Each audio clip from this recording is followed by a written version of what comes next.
Welcome to Alabama Short Stories, when you're a little behind on your Alabama history. I'm your host, Sean Wright. In 1986, the English goth band Siouxsie and the Banshees released their album Tinderbox, which featured the single Cities and Dust. The song only made it to number 88 on the U.S. Billboard 200, but the song and the band, whose videos featured heavily on MTV, inspired me to buy the album. It is still one of my favorites to this day. Imagine my surprise when Birmingham showed up on their tour schedule of the United States. While Birmingham gets its fair share of concerts, bands like Siouxsie and the Banshees usually skip Alabama. The concert was held at the Alabama Theater in downtown Birmingham, and I had to be there. If I had to guess, there were probably only 200 to 300 hardcore fans and curious onlookers in the 2,000-seat Alabama Theater that night. I was to the right of the stage, and when I looked back to the main core of the audience, the only adult in terms of age I could see was famed photographer Spider Martin without a camera in the middle of the spiky-haired crowd. I don't remember the name of the opening band, but the singer is etched into my mind to this day. He stood erect at the mic with his head cocked to the right, holding a beer in his right hand at his thigh. He screamed unintelligible lyrics as the band wailed at their instruments. I say this through the eyes of myself as a 20-something, not a 60-year-old. While I didn't care much for the band, the group of Alabama punks, goths, and Spider Martin at the front of the stage danced and screamed and had the time of their lives. We may not have been at CBGB's, the famed New York Music Club, but the crowd would take this rare opportunity to act like it was. The band left the stage after their set, and the punks were fired up, ready for Siouxsie Sue and her bandmates to appear. Then strange music started from beneath the stage and became louder and louder, music unlike what we had just heard. On the left-hand side of the stage, an organ rose from the floor. It was the Mighty Wurlitzer and was being played by Cecil Whitmire. The audience stopped moving and became mesmerized. It was the most surreal moment in my time at the Alabama. Whitmire played a song, and when he finished, he disappeared into the floor of the Alabama Theater to the audience's cheers. I bet to this day that was the only time an organist played on Siouxsie and the Banshees. These were tough times at the Alabama Theater. Built in 1927, the theater lived up to its billing as the showplace of the South for the next 30 years or so. By the 1970s, shoppers had stopped coming downtown, and the showplace of the South became not much more than a dollar movie theater. The small crowd at the Banshees shows brought in a fair amount of money, which was needed at the time. Several theater chains owned the Alabama Theater during the 1970s and 80s, each expecting to do better than the last. Birmingham's own Cobb Theater chain gave it a shot, and even they were unsuccessful.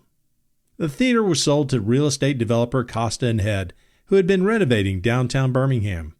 This lifeline was short-lived as Costa and Head ran out of time and money. They went bankrupt in 1986. You could almost hear the wrecking ball moving in on the Alabama Theater, but what saved the theater was the organ. The Alabama Theater was built by Paramount Studios' Public Theater division as a grand movie palace to screen the studio's silent films. A preview for special guests was held on Christmas Day 1927, with the gala opening held the next day. Paramount Studio President Adolph Zukor proclaimed the Alabama the showplace of the South. Now, if you build a theater to show silent movies, you need an organ to accompany those movies. Paramount was building theaters around the country, and they contracted to have their own organ produced. The Crawford Special Publix One Mighty Wurlitzer organ was made. It was known as Big Bertha, or the Mighty Wurlitzer. It is one of only 17 ever built, and one of only 3 remaining today. The organ itself is a work of art. It was designed in a Moroccan style, painted red, black, and gold.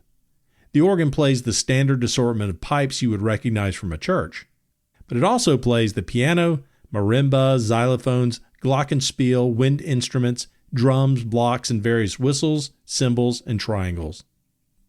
In many theaters, organs were given a place of prominence, off to the side of the screen, maybe built into the decorations or taking up floor space. Radio City Music Hall in New York City famously features 2 organs behind curtains on both sides of the stage. When movies introduced sound and organs fell out of fashion, the first step in upgrading the theater would be to remove the organ. The Alabama theater organ was probably saved because of where it was located, beneath the stage.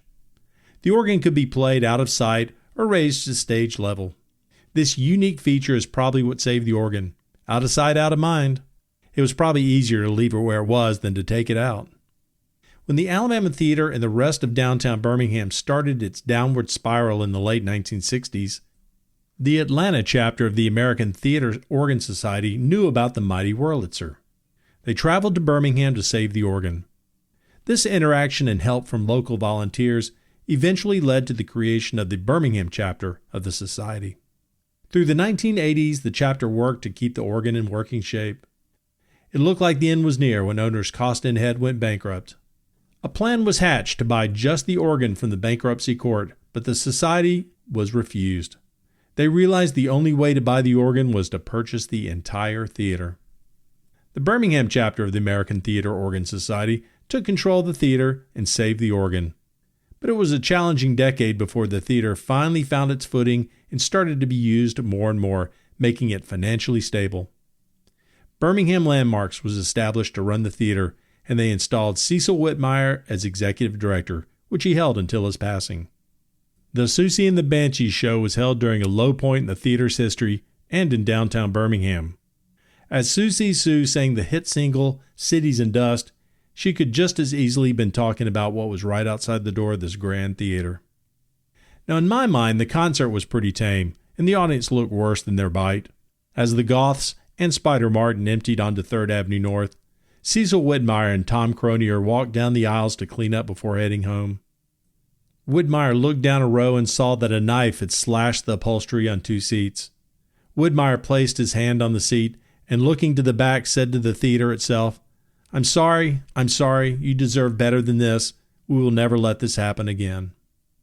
Due to the commitment of volunteers such as Cecil Whitmire and Tom Cronier, the Alabama Theater not only survived the downfall of downtown Birmingham, but is now an anchor for the city's revival. The theater hosts movies, plays, weddings, and concerts, and the Mighty Wurlitzer is still played.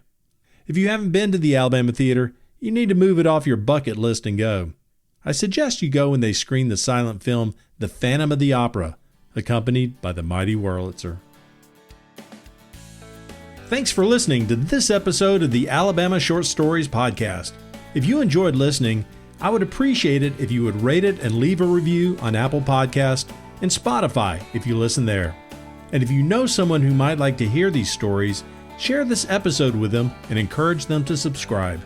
You can also support the podcast by purchasing the companion book from Amazon.com, which features the first 3 seasons of the podcast. Thanks again, and see you next time on Alabama Short Stories.